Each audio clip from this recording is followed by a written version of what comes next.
How to remove cover photo from Snapchat public profile.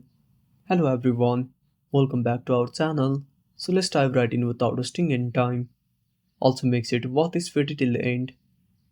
Before starting the video, make sure to update Snapchat to the latest version. Then open up Snapchat on a device.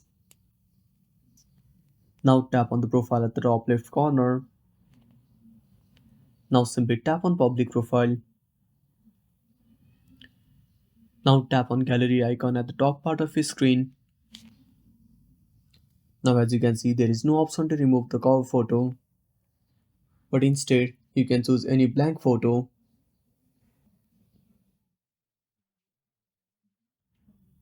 or simply zoom the photo to cover the empty screen. Now tap on upload.